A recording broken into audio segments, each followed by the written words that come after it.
Well, with all of these enemies rising up against free thinking, I'm excited to announce a new ally in the fight for freedom and the ability to freely think in a libertarian sense.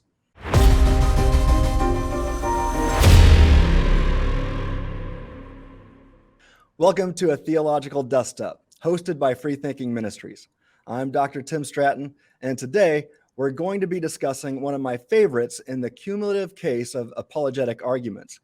The free-thinking argument is a part of a family of arguments that have been developed by intellectual giants tracing back all the way to C.S. Lewis and his argument from reason.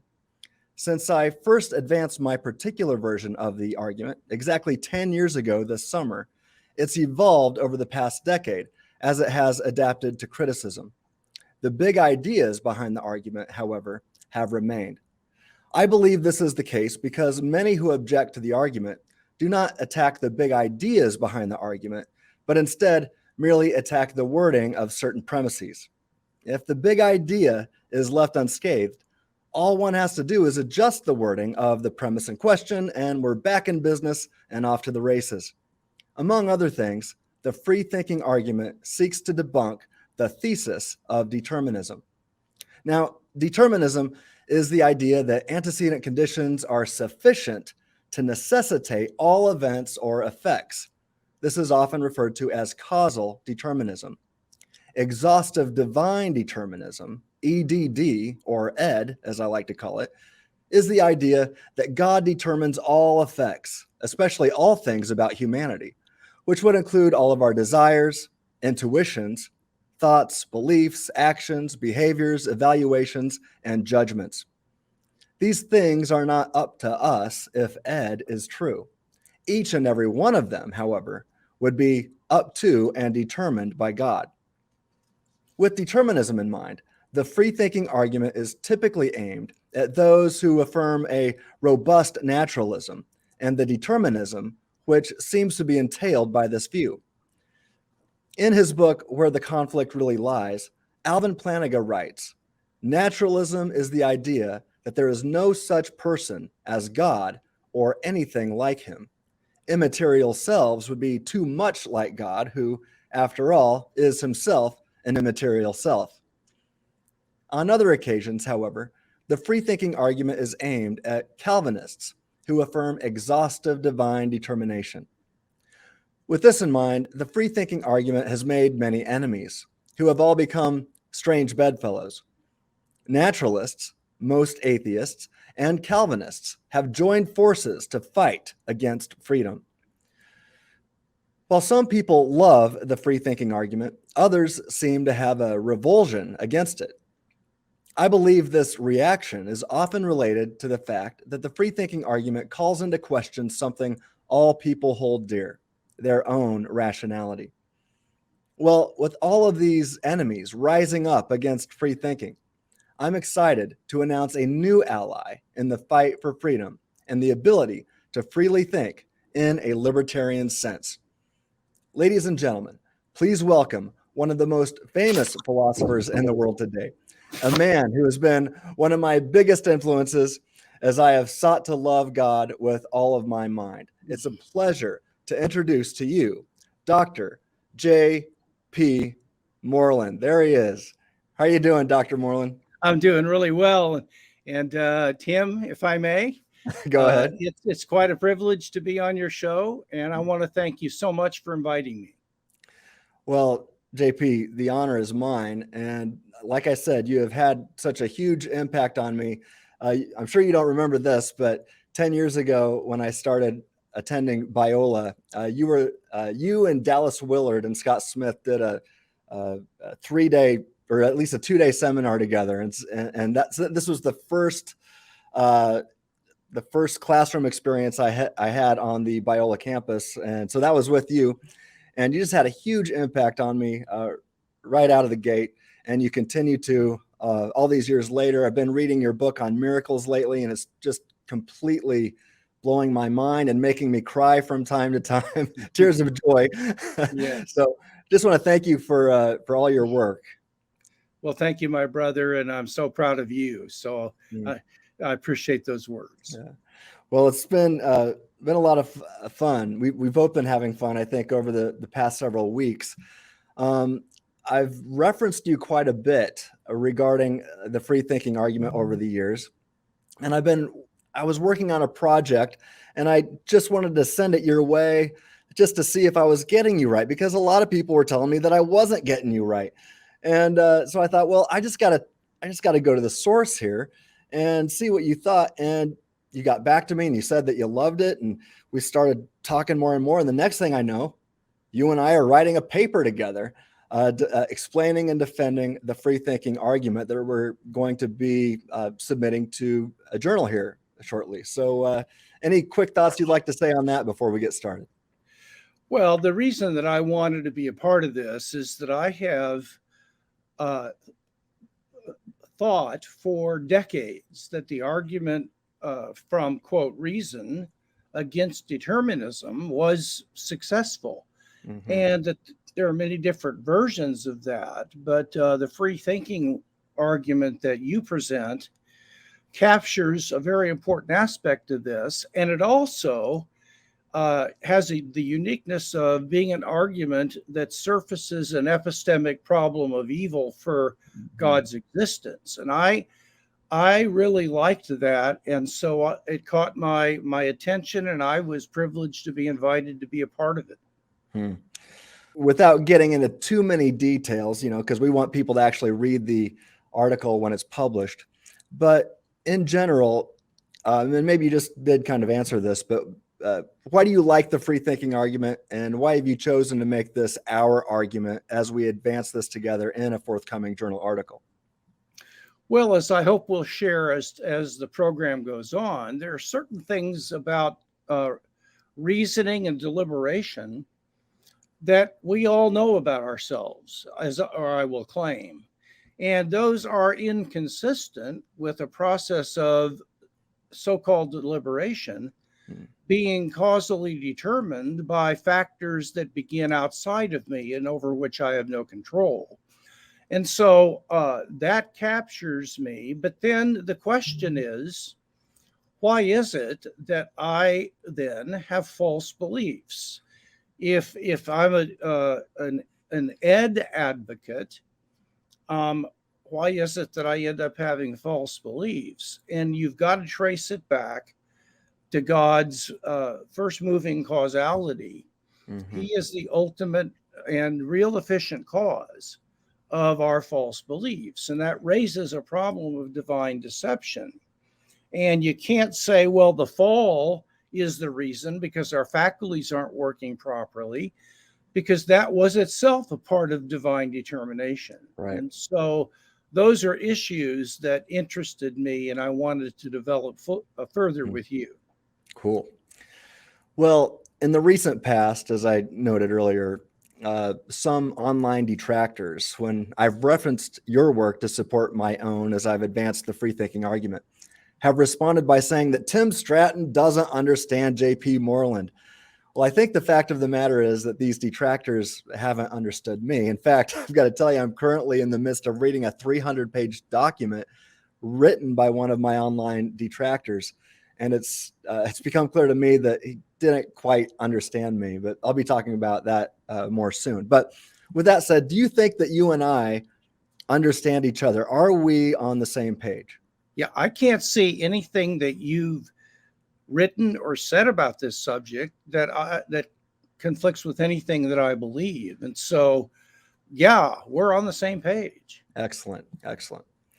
Well, one thing that you've noted is that objective oughts and ought nots apply to at least three areas of life. In our paper, you noted that we've got morality, rationality, and aesthetics when it comes to these oughts and ought nots. Would you mind unpacking that a little bit for us? Sure.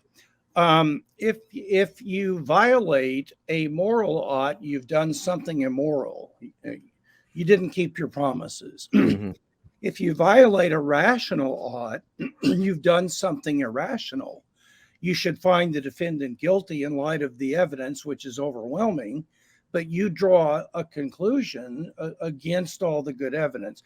If you violate an aesthetic ought, for example, about symmetry or what have you, then you've produced something that's ugly.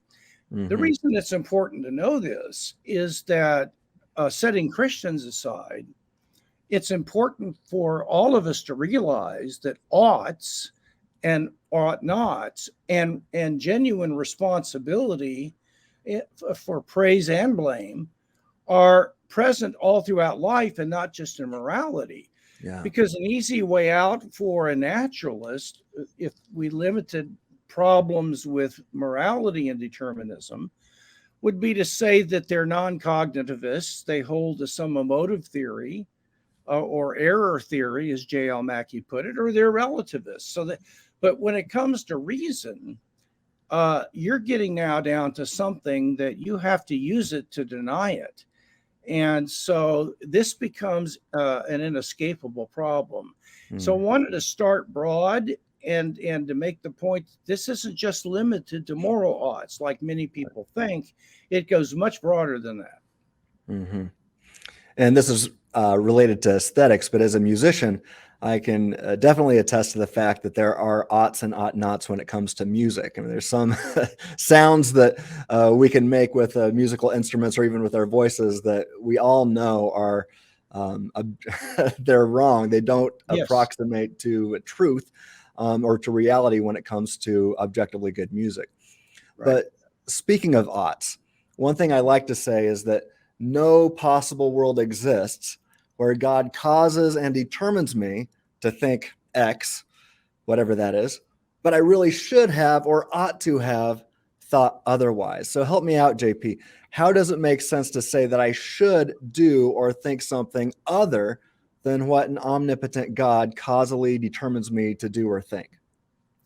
Well, later on, we'll tease this out in a bit more detail. I think the only way you can do that is to have a conditional ought. And that means that if I had God determined that I had different beliefs and desires, I would have done differently. But given that God determined I have these beliefs and desires, there's no sense that I could have done differently. Now, let me expand just a little bit here, Tim. There's a widespread common sense notion of what freedom is and the role it plays in thinking and acting. And there have been studies that have indicated that this is the common sense view. And it's a libertarian view. And the reason I think it's the common sense view is because it's properly basic, grounded in our own internal direct awareness of our own processes of deliberation. And when we do that, we are aware of the fact that I am an agent, that nothing causes me to cause my next mental state when I'm deliberating. And in fact, it's up to me. That's what it means for me to have active power. I'm just aware of that. I'm an initiator. Take, for example, the difference between an active and a passive thought. Passive thought is when I'm a patient, someone speaking to me, and I'm simply in a receptive posture. Whatever comes to my mind is not really up to me. It's up to the person talking to me. But I can sit around and I can choose to think about something entirely different. And when I exercise my own free power and have an active thought, the phenomenology is different. There's a texture to it that's different. And you can sense and be directly aware of the different textures between a passive thought and an active thought. Moreover, I'm aware not only that I'm an agent who exercises active power freely during my attending to my processes of deliberation, I'm also aware that these processes are intrinsically teleological, meaning that I deliberate for the sake of an end, and that is concluding truth, or at least concluding a justified belief. Now, all of this are things that I am directly aware of, and that's why people all over the world, unless they have an ideology that does not permit it, based on their self-awareness, have the properly basic belief that libertarian freedom is what we have and what we exercise when we deliberate. Now, one more point that'll be relevant, if I may. You bet.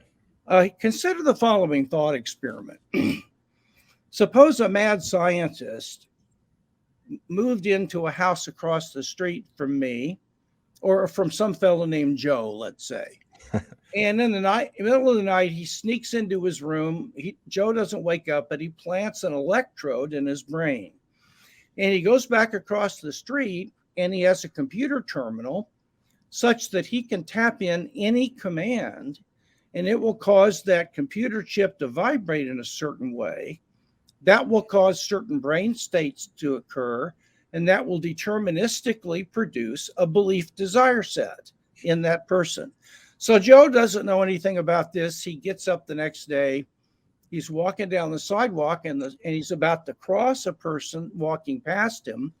And the scientist wants that person to get hit in the nose. And so he hits the terminal, and this sends a chain of physical events that ultimately deterministically cause Joe to have the desire to hit him, and a belief that by punching him with his nose, that will satisfy that desire.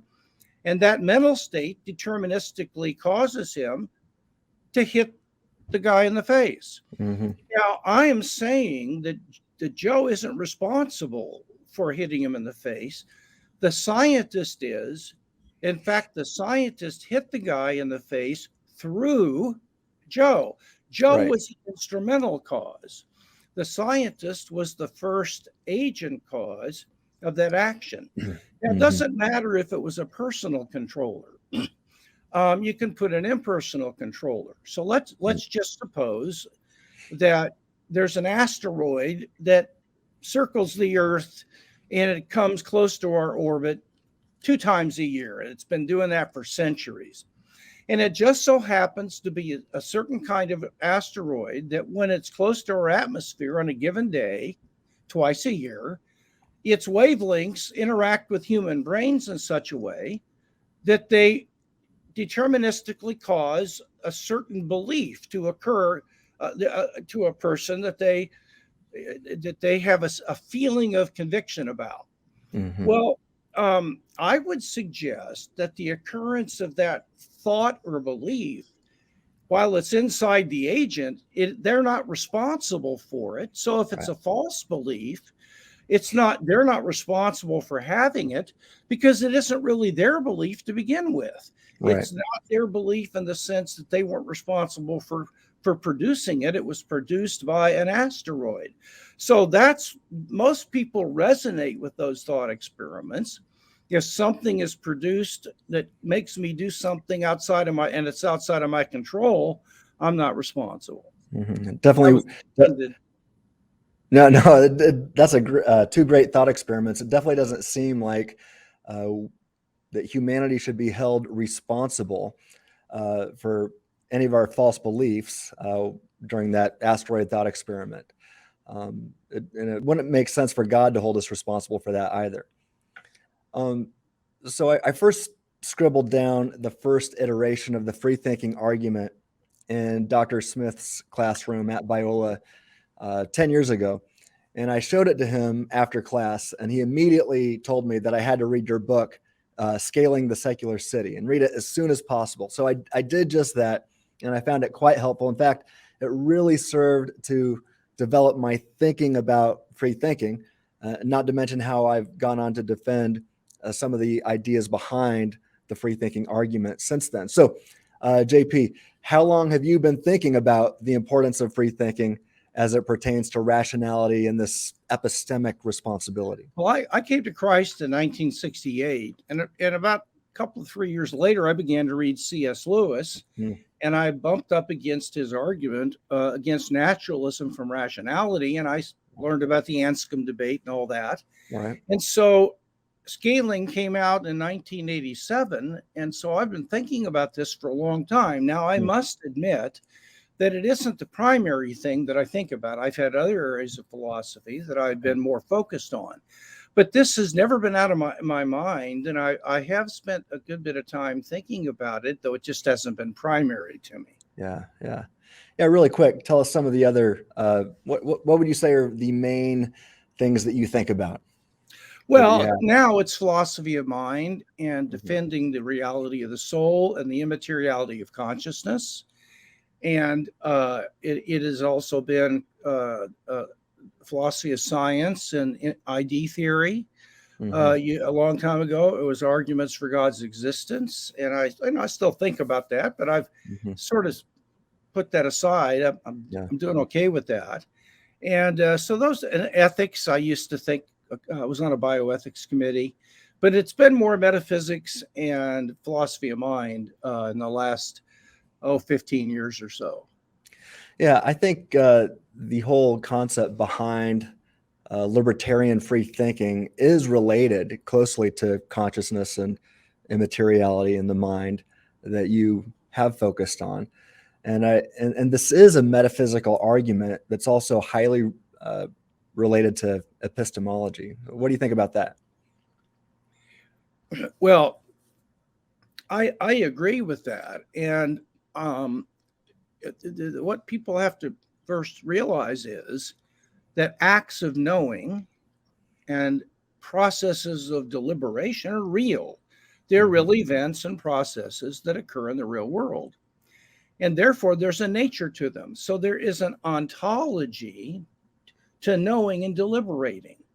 And metaphysicians have tried to understand what exactly are the constituents of an act of knowing or a process of deliberation.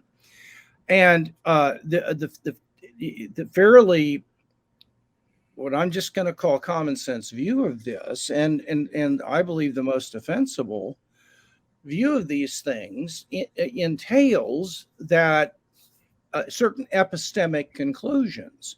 For example, it entails that a strict naturalist doesn't have the metaphysical resources to allow there to be acts of knowing and processes of deliberation for a whole host of reasons. Mm-hmm. But one of those is because of the determinism that's involved in a naturalist view of the world, and I would also say Ed. But so you start off with a certain ontology of things, and that will end up having epistemic implications. Yeah. Well said. Well, speaking of epistemic implications, in a nutshell, why do you think epistemic responsibility is not compatible with either natural or divine determinism?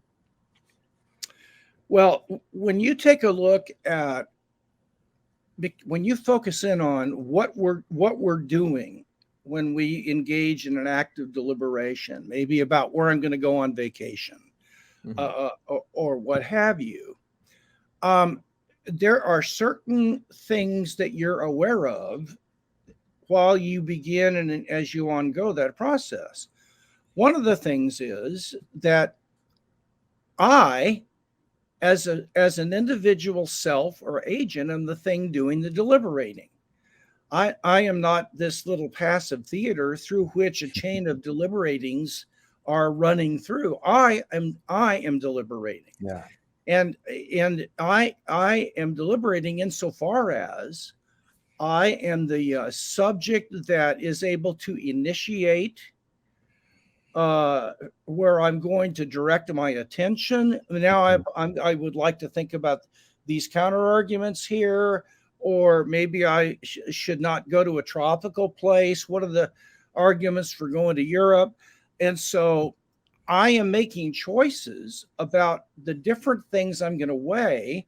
And sometimes I am also contributing a choice into how much I will weight these things. Maybe I discover their weightiness, but in light of my own personal interests about needing a vacation, I may choose to weight some factors more than other factors, and those are all choices. When I'm finished with a process of deliberation, I recognize that I stand as the responsible self that drew the conclusion I drew. I'm responsible for my concluding belief. And that, for me, makes sense because I'm aware of being a first moving agent that exercised my power during the whole process. One other thing I'll mention again is that I become aware that this entire process is teleological. It's intrinsically teleological. But efficient causal chains, both for the naturalist and for the EDD advocate, are not intrinsically teleological. Now, God or an outside observer may treat an efficient causal chain as if it's teleological, but intrinsic to the chain, it's just one blank thing after another, and there is no teleology. So I am aware of all of these things, and it becomes then a properly basic belief that genuine, as opposed to ersatz deliberation, includes these kinds of elements. So that's I don't know if that helps, but that's my thinking about that particular question. Yeah, that makes sense.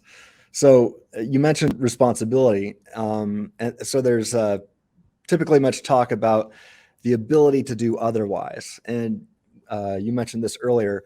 What do you think of what is referred to as the conditional ability to do otherwise? So what is this conditional ability to do otherwise, and is it worth wanting, I guess? Well, I think the conditional ability to do otherwise is, quite frankly, is sort of cheating, because it is not what people think they have when they're aware of their choices. When they're aware of their choices, they're aware of a categorical ability to do otherwise. And here's what that means. At the time I decide to do A, or refrain from doing A, or to do A or B, vote or refrain from voting, vote or go home and watch a football game. If that is a free choice I make, I'm aware, and there is nothing at the time of choice that is sufficient to determine which I'm going to do. What I do is I may be inclined to do something by antecedent conditions, but they stop short of fixing and determining what I'll do.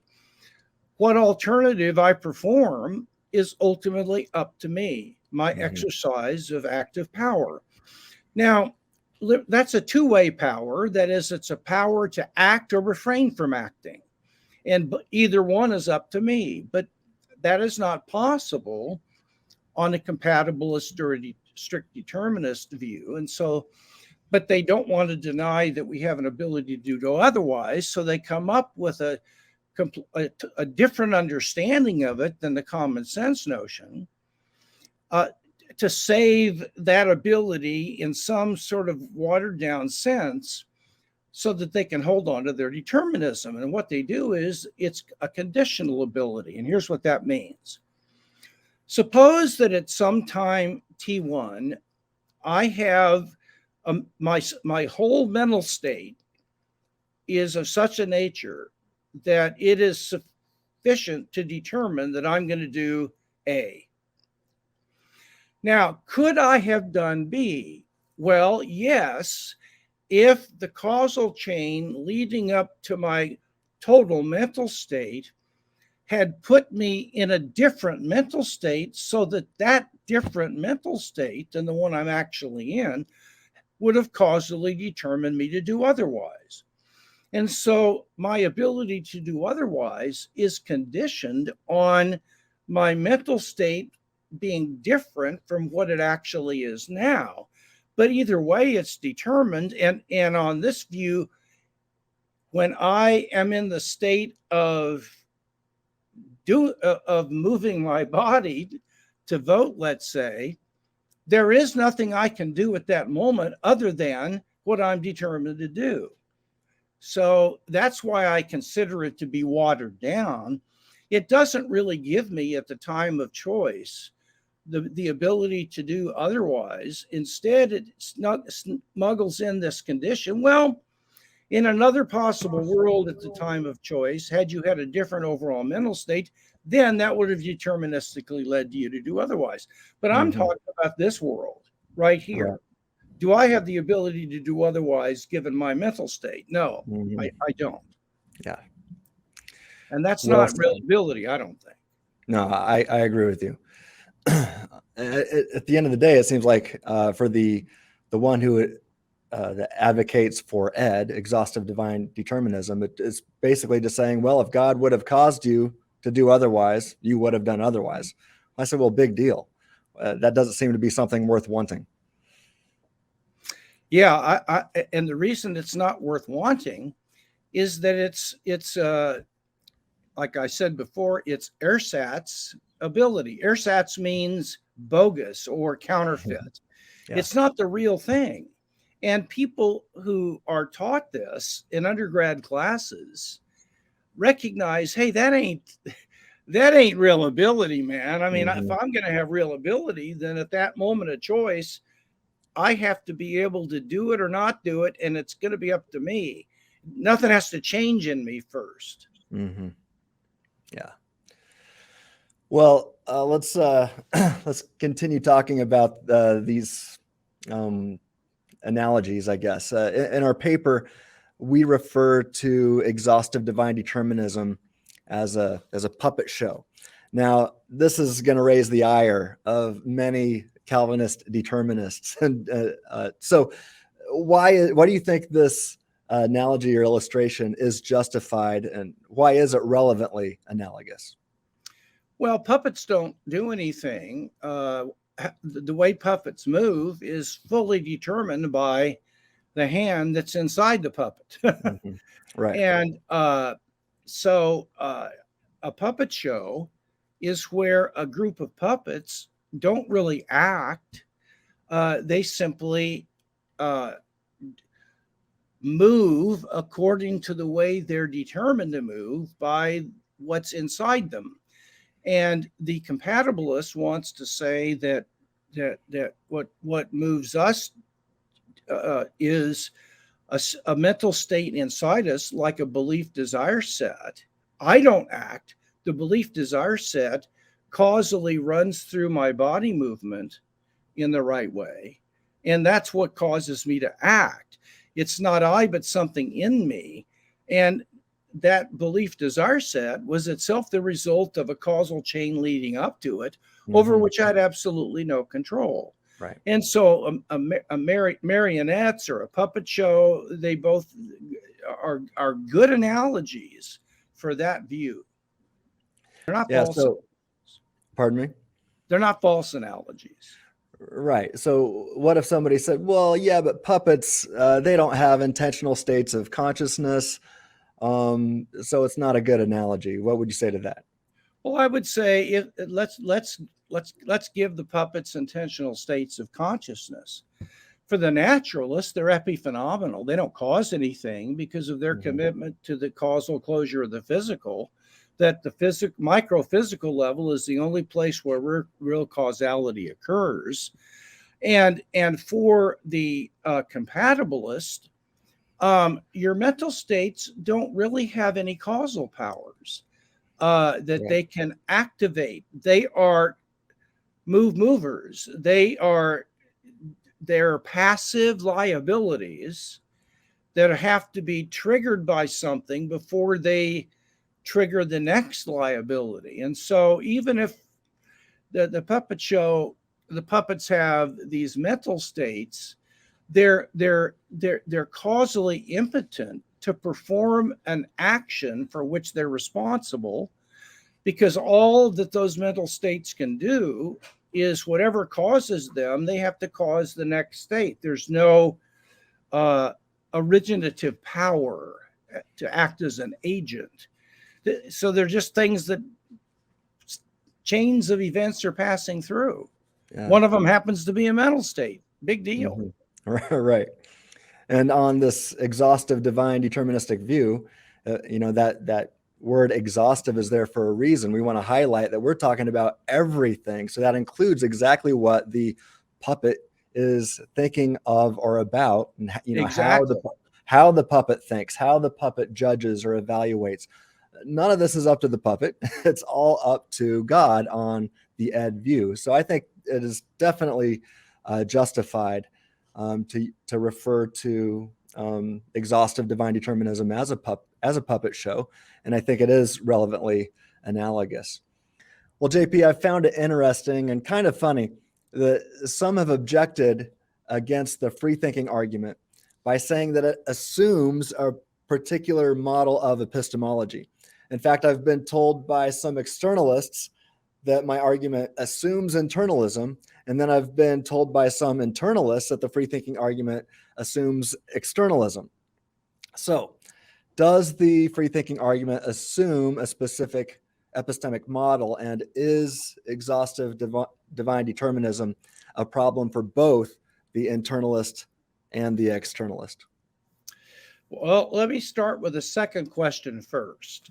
I think that exhaustive divine determinism is a problem both for the externalist and a certain type of internalist. Mm-hmm. Now, what about the externalist? The externalist leaves out the importance of the first person perspective for knowing. Yeah. Because what justifies you or gives you knowledge is either standing in appropriate causal relationship to the object or your faculties functioning properly, neither of which you have to be aware of. Mm-hmm. And so the EDD argument undermines that kind of externalism, because your faculties are going to produce an output depending on the causal chain that comes into it. And sometimes those causal chains produce defective beliefs. And so this is going to get back to the problem of epistemic evil that God would face on an externalist view, Mm-hmm. because our faculties don't work perfectly, and Mm-hmm. we all have some false beliefs. Right. I think another problem here is that with an externalist epistemology, it becomes very difficult to know that you know, because the factors that give you warrant or knowledge are things about which you have no awareness. And so to know that you have to be able to form a concept of something that justifies the idea that your faculties are working properly. But most Americans can't do that. I mean, human beings can do that, but yet most people know that they know certain things. And I think Mm-hmm. the only way you can do that is if internalism is true. Yeah. So I think externalism is in real trouble, especially with the problem of defined epistemic deceit. Mm-hmm. Internalism is in trouble as well if it is a compatibilist version that uses something like a causal theory of action. Now, what's a causal theory of action? Well, again, just like you said in your friend's rejoinder to the puppet show illustration, a causal theory of actions, or of deliberation and conclusion, that would be a mental act, says that an act is free just in case the causal chain leading up to me passes through my own prior belief desire set, and it goes on in a chain of events toward the action that is not what's called deviant. It's an appropriate causal chain. And then your response, you did the act freely, as long as the deterministic chain ran through your own prior mental states and on out to the body movement in a non-deviant way. And I know that's a mouthful, and we don't have time to unpack all of it. But the difficulty with this is that there are all kinds of things we know, like the laws of logic and certain necessary truths that involve abstract objects that don't have any causal powers. So if you have a causal theory of knowledge, I think it's going to be tough to account for knowledge of things that don't have causal powers. I think the other thing is that the causal theory of action completely bypasses the agent. Note very carefully that what actually causes my body to move, or what causes me to draw a conclusion, is not I'm not involved. In fact, there could be no self at all, and the causal theory of action could still work. In fact, there are naturalist philosophers like John Bishop who advocate this, and they don't believe in a soul or any self. You're just an aggregate of parts. And the reason that's true is because the only thing that is at work here is a chain of events. Now, I'm not a chain of events. I'm a substantial I. Right. And I am, on this view again, I am just like a theater where this passive film is, or a movie screen, where this passive film is running past me, and I am not involved. I mean, it's what's doing the action is the film that's spinning on the projector. So even if I'm an self, I do not get involved in my actions because I don't do anything. The chain of events and my mental states do things. I don't. Well said. So our updated free thinking argument, and just let me note that the argument that we're advancing in this particular journal article is slightly different than what I have previously advanced. I think the big ideas are still the same, but the premises, some of the premises are different, and I think it's going to make it a much better and stronger argument. But our new one, this updated free thinking argument, does not assume substance dualism. In fact, it opens the door for Christian physicalists to join the party. Now, you and I both think that substance dualism makes the most sense of all the data. I am a hardcore substance dualist. I know you are. But can you give us a few reasons, even though we've invited the Christian physicalists to join the party, why do you think that Christians ought to embrace substance dualism and reject physicalism? Sure. Well, you might want to consult my book, The Soul, How We Know It's Real and Why It Matters. But I would say, first of all, Scripture for Calvinists is crystal clear, and it always has been for 2,000 years, that the Bible teaches that I'm a soul that is deeply functionally unified with the body, but I can survive the death of my body in an afterlife awaiting the resurrection of the dead. Philosophically, there are two or three things I'd mention very quickly.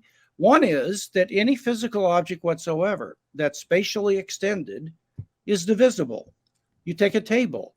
You could cut off 20% and you can have 80% of a table.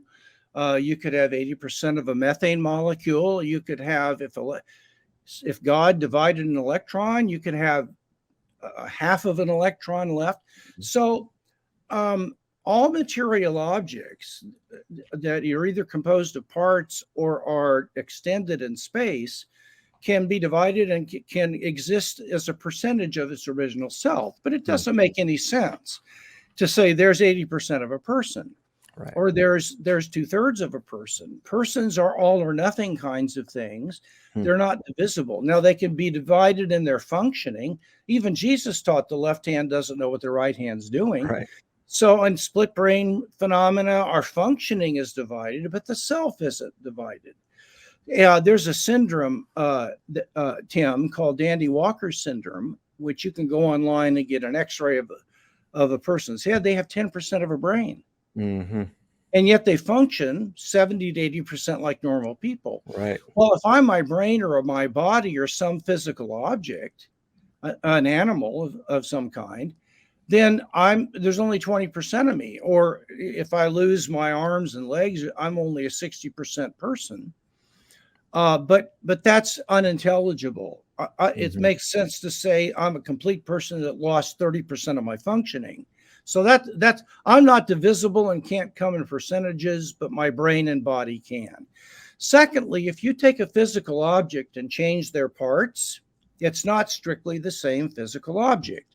If you have a podium that's made out of wooden parts and you take a bunch of them off and put back in their aluminum parts, that is not literally strictly the same podium. Mm-hmm. And the same is true with my brain and body. I'm constantly undergoing a change of parts. My molecules are undergoing an arrangement of the structure they're in. And so my body is in flux. And yet I know that I'm the same person over time. This is self-evident to me. If I'm not the same person, I should never fear going to the dentist because it won't be I that goes. And I should never be punished for something I did in the past because it wasn't I, it was a lookalike. Right. So I can't be a material object. I have to be something other than that. And that the most likely candidate is that I'm a spiritual self of some kind. So those are a couple of reasons that I'd give. There's about 6 or 7 I put in the soul, how we know it's real and why it matters. Those will be a few that I would toss out. Yeah. And that's a fantastic book, by the way. Thank you. All right, here's a question from my friend David Paulman. He's a student at Trinity College of the Bible and Theological Seminary, where I teach. And he asks, what justificatory work does the ability to think otherwise or believe otherwise do? How would you answer that, JP? Yeah, sure. Justification is something that is internal to me. That is to say, it is something that I can be aware of the processes that lead me to being justified in a belief. Now, I stand at the end of that process and I bear epistemic responsibility for my conclusions. If I'm on a jury trial, I bear epistemic responsibility and the same as to which house I get. If I get a bad house, but I didn't think it through carefully, I'm epistemically responsible because I am aware that I could have chosen otherwise, all things being equal, and I exercise my own power in deliberating, and it was a teleological process. It wasn't just a chain of events. So the fact that processes of deliberation have features like I'm a first mover, have active power, and so on, that I'm directly aware of, if I'm paying attention, that entails that I am justified in my beliefs in such a way that I bear epistemic responsibility for them, and I have good grounds that I'm aware of for being able to know that I am justified, unless there's evidence that I haven't been able to be aware of. Like, nobody blames a jury for getting a wrong conclusion if there was evidence that they discovered later that they couldn't have known about. So that's the first reason. Just the ability to do otherwise is what makes me justified.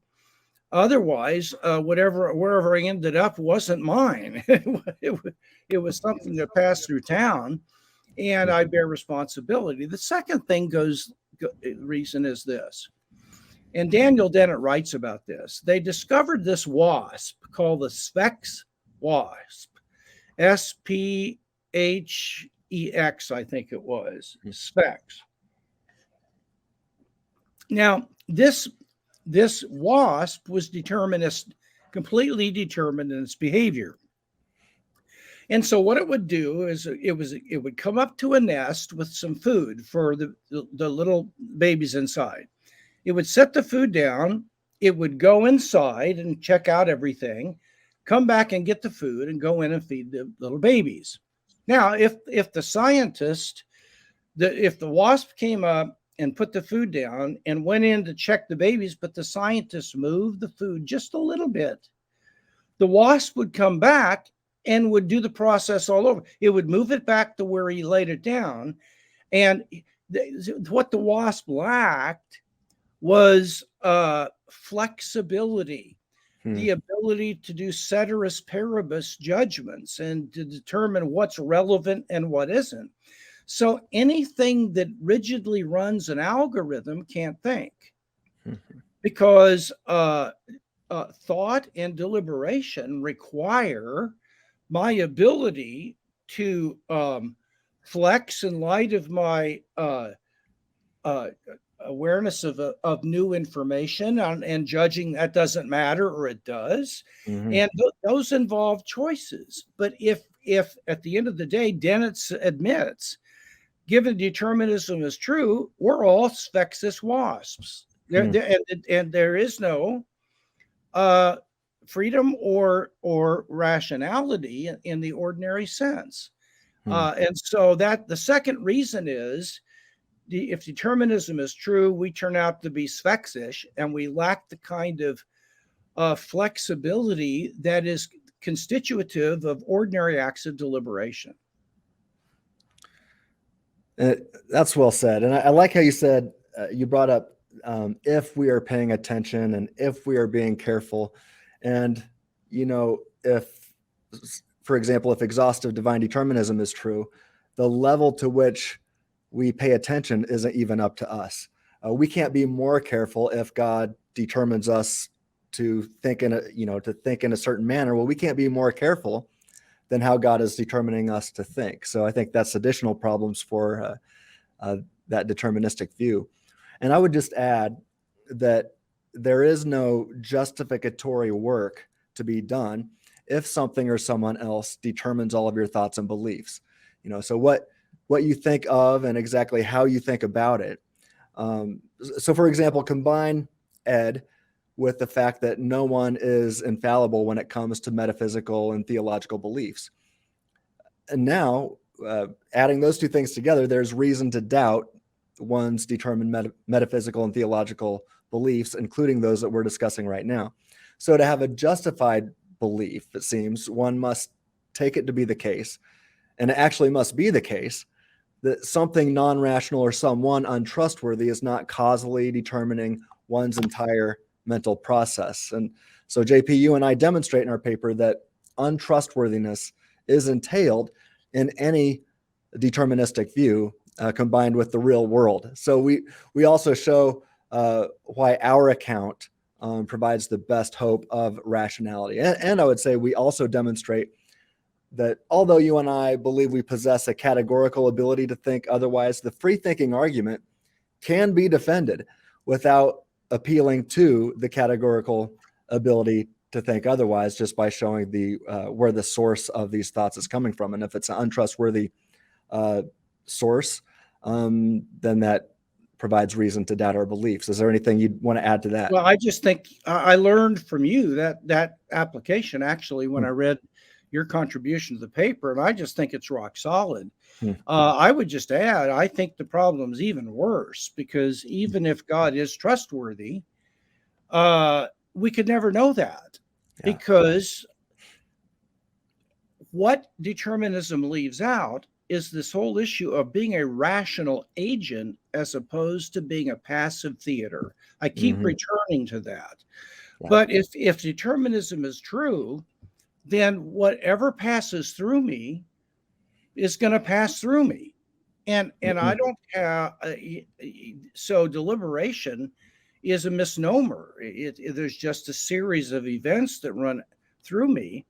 And these don't turn out to actually be my beliefs. You made the point that one of the guys said, they're still my beliefs and I'm responsible for them. Well, what the compatibilist does is equivocate on two different senses of the word my. Sense one, a belief is mine if it is inside me, if it occurs within me. Sense two, a belief is mine if I am responsible for freely forming it. Now, if an asteroid goes over and its radio waves cause this thought to pop into my head, and for some, and it carries with it this kind of experiential feel of convincingness. So all of a sudden, this thought pops in, and I just, by having it, I believe the thought. Well, that thought is mine in the sense that it took place within me, but in the important sense for epistemic justification and epistemic responsibility, it's not mine because I didn't have any role in exercising my agency, either then or some earlier time, to form it. So I think that often the compatibilist gets away with an unintentional equivocation that makes it seem like their view is more plausible and commonsensical than it really is. And as you unpack, well, what exactly do you mean by my? It becomes clear that their use of it isn't relevant. Amen to that. Let's see. I've got a question here from Rob Savolka. I think he was a former student of yours. Good man. Pardon me? He's a good guy. Oh, yeah, he is, huh? He lives in Utah and is doing some awesome ministry there right now. But he asked us to talk about direct versus indirect doxastic voluntarism. Yeah. So in what sense, JP, do you believe we are free to choose our beliefs? And in what sense are we not free to choose our beliefs? Well, there's only one case where we're free to choose our beliefs right on the spot. And that's when we're literally 50-50 about whether it's true. The reasons for and against it are completely 50-50. And then we can just choose, but the choice isn't going to be rationally grounded in anything. Yeah. If we have reasons, if we're leaning one way or the other, then we're not free to choose our beliefs. Like right now, no one could actually choose to believe a pink elephant flying over my head, or that George Washington was an ice cube, or that the square root of -1 is the same thing as a grapefruit. You can't choose those beliefs. But so am I still responsible? Yes, because I can choose to do certain things that will lead me to have beliefs. And so the responsibility transfers from those freely chosen activities. For example, if I want to reinforce or challenge my belief about a subject, I can choose what I want to think about. I can choose to read books against my views. I can choose to read books in support. And what will happen if I choose to ponder or research or ask people about this I respect, then I will end up having a belief, but I freely chose it, not directly, but indirectly, because I freely chose to do the things that would lead me to have that belief formed in me. So I believe that we are free indirectly, but not on the spot unless we're 50-50. Yeah. I like that. So one objection that I get quite often, and I believe we adequately address this in our paper, is that of quantum mechanics. So that is, does quantum indeterminacy debunk the free thinking argument in any way? Why or why not? Not at all. First of all, there are 14 different interpretations of quantum mechanics, and they're all philosophical and consistent with the empirical data. Which one's right? Right. Good grief. I mean, to use quantum interpretations for a philosophical argument is treading on really dangerous ice. So that's the first thing. Secondly, I am of the opinion, though it's just one of the interpretations, that quantum indeterminacy is epistemological, not ontological. And so ontologically, determinism reigns. I could be wrong in that, but that's a view I hold for certain reasons. And unless I'm shown otherwise, I'll continue. So it's irrelevant if it's epistemological indeterminism, but not ontological. Yeah. If it's ontological, it doesn't give us it doesn't give us freedom, because Right. that means that some completely random event that occurred in me initiated my deliberative process or I got to the end of it, and then there was a random jump to a conclusion that had nothing to do with the chain. I can't Right. be responsible for that. In fact, Richard Swinburne has used ontological quantum indeterminacy to argue that libertarian free will can occur without violating a law of nature, since it could occur within the range of the probability distribution of whatever state it precedes it. Anyway, so that's why I don't think it has any effect whatsoever Mm-hmm. on our argument. Yeah, I agree. Well, here's a question from the Mere Molinism Facebook group. That's the MERE Molinism Facebook group. I encourage people on Facebook to join. Just make sure you answer the questions. But here's a question, and I don't know where she's from, and I hope I pronounce her name correctly. I'm going to give it my best shot here. Anamieki Jonker Fleetstra. Hope I got that right. Probably completely butchered it. I'm glad it was you who had to say it. Yeah. Go ahead. But here's what Anamieki has to say.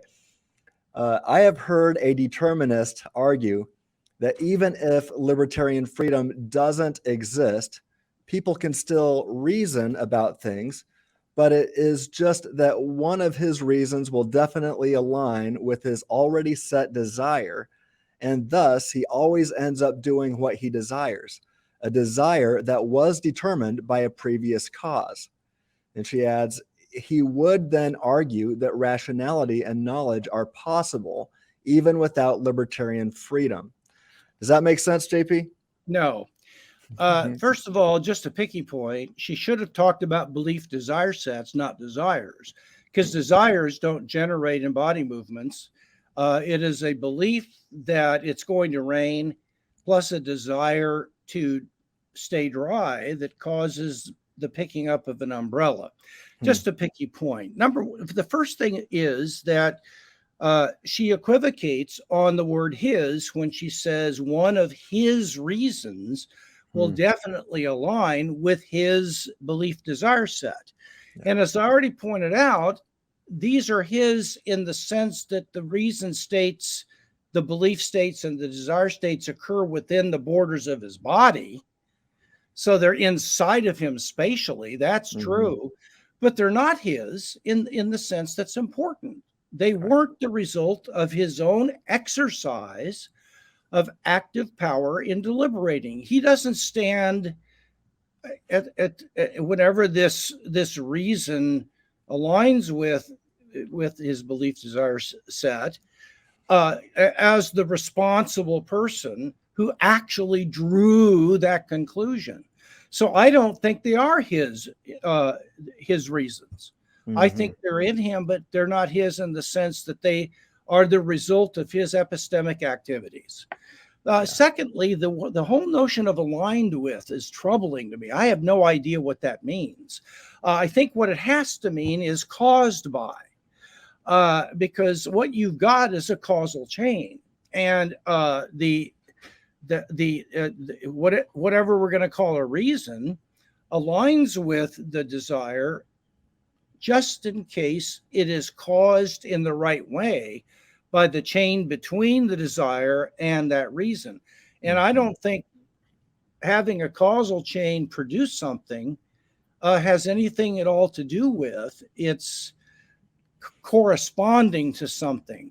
And even if it did correspond to it, suppose that this final conclusion actually corresponded to the intentionality of the reason and desire.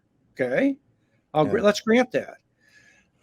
The conclusion, the reason that was concluded would not do so because it corresponded to it. That'd be an accident. It occurred because of non-rational factors of mere causality. So if it did, quote unquote, align with, that would be one of the most serendipitous accidents that could occur in the universe. Right. I think that what she's doing is she's forgetting again the difference between being a passive medium through which causal chains pass versus being an agent with active power that sets in motion as a first mover his own deliberative process. And you have to keep in mind that this chain of causes that are of this passive theater, as we've said, begin with a chain that comes into me over which I had absolutely no control. And so I'm not at all responsible for the reasons that end up being the last thing in the chain, and so on. So the agent is irrelevant to all this. And she keeps using the word, well, people can still reason. No, chains of reasoning can pass through people, but the person is not at all involved in the reasoning process. Mm-hmm. And then finally, she completely leaves out the intrinsic teleological nature of the process. And all she has is just a deterministic chain of efficient causes without them being done for the sake of some end or some goal. Mm-hmm. So this is faulty deliberation. Mm-hmm. It's not the real thing. Right. Definitely not worth wanting. I discuss this in my Mere Molinism book, that if we always behave according to our greatest desires or belief desire set, that is always, or that would also be determined by external factors, not up to us, as you mentioned. But then if we're always behaving according to our greatest desires, then ultimately our thoughts and beliefs are determined by our subjective greatest desires. But subjective greatest desires are horrible reasons to believe anything is objectively true. So with that said, here's another related question from the Mere Molinism Facebook group from Mark Goddard. And he asks, why would you need libertarian freedom to reason, assuming that your faculties are functioning properly? A computer can reason. And interestingly, he puts the word reason in quotes. A computer can reason, and it does not have libertarian freedom. What do you think, JP? Can computers reason? He needs to throw that out. There's no semantic content in a computer. That's right. He'd be best just to let that go. But I mean, his other point, first of all, why assume our faculties are functioning properly? Mm-hmm. And what basis do you have any reason to believe they're functioning properly? I mean, you have to assume they're functioning properly in order to know they're functioning properly, which is a question-begging circular argument on their view. On my view, I am aware of the exercise of my faculties, and I can compare my conclusions with the objective world and note that most of the time my deliberations are solid.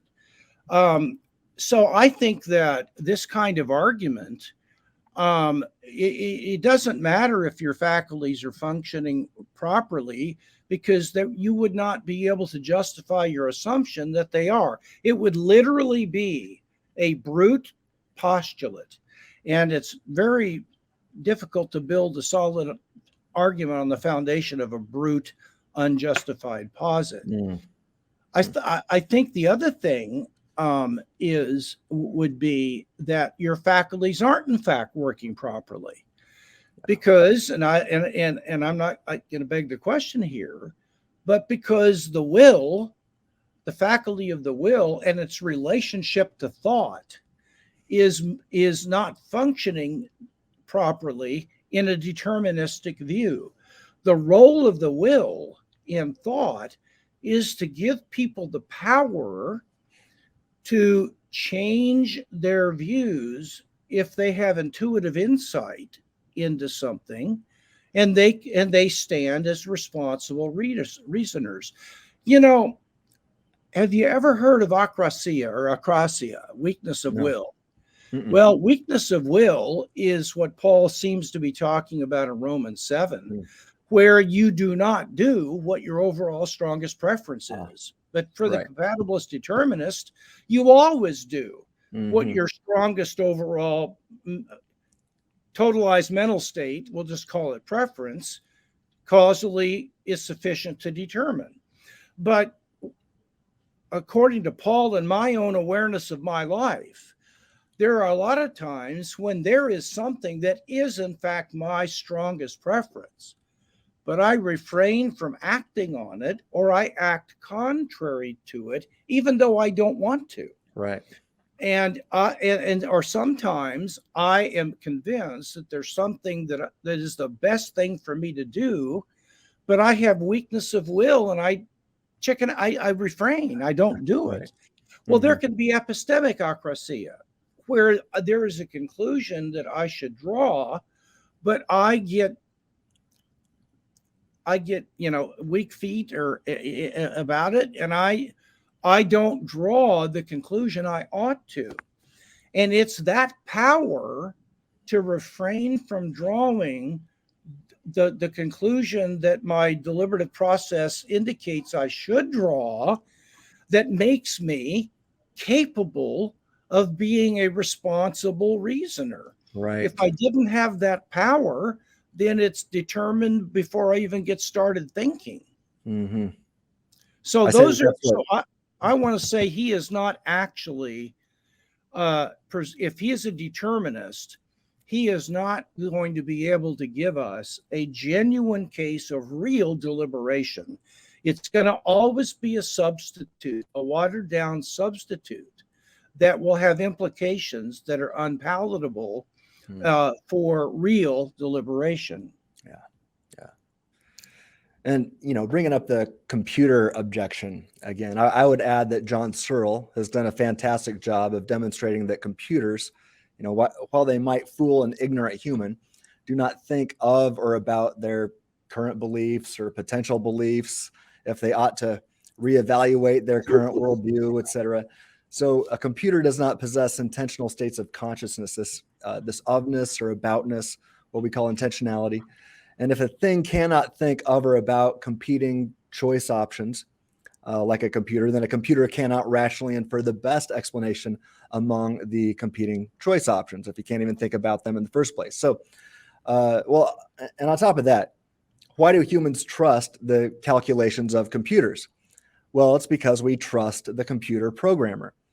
So imagine being in the market for a new calculator, and one of them, calculator X, is programmed by an intelligent designer who claims that the calculator is programmed and causally determined by the programmer to always be mathematically precise and objectively correct.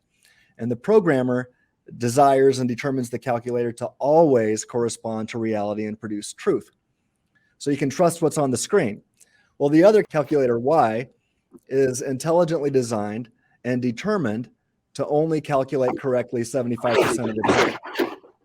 So that's to say that calculator Y is determined to reach false conclusions or calculations 25% of the time. So those trying to sell calculator Y to the public might say, well, it's generally reliable. But every time you punch in an equation and it spits out the answer, although it's generally reliable, you have reason to doubt whatever it says that you ought to believe, whatever is on the screen. It's not reliable in a very important sense, and thus no rational person is going to prefer calculator Y over calculator X. So here's the bottom line. Deterministic calculators and computers are trusted just in case we have reason to trust those who intelligently design and causally determine these tools to function. However, if it can be demonstrated that the intelligent designer of human cognitive faculties is untrustworthy, as you and I discuss in our paper, JP, at least if Ed is true, then there's reason to doubt our metaphysical and theological beliefs. So would you want to add any more to that? No, there's nothing to add to that. That is such a good argument, and I just love it. Wow. I want to thank you for that. Well, JP, thank you so much. We've gone on for quite a while. Let's do a part 2 coming up soon. Are you cool with that? Very good idea. All right. So that's enough for today. And as questions, concerns, and potential objections are sure to come in, we'll discuss this in future episodes, and maybe we'll even write another article together in the future. So anyway, I want to thank everybody that contributed questions on Facebook and Twitter and who helped me prepare for today's show. Most importantly, I want to thank you, Dr. Moreland, for partnering with me to advance the free thinking argument. I think it's a very important argument that reaches multiple conclusions about reality, including the existence of God and things like God. Our paper should probably be published, I'm guessing, sometime in 2023. I know that's a long wait, but that's the nature of academia. So in closing, JP, is there anything you'd like to say? Well, I've just been privileged to be a part of this, and I can't wait to part two. Awesome. We'll get that out soon. So in the meantime, stay tuned and stay reasonable, and we'll talk to you soon.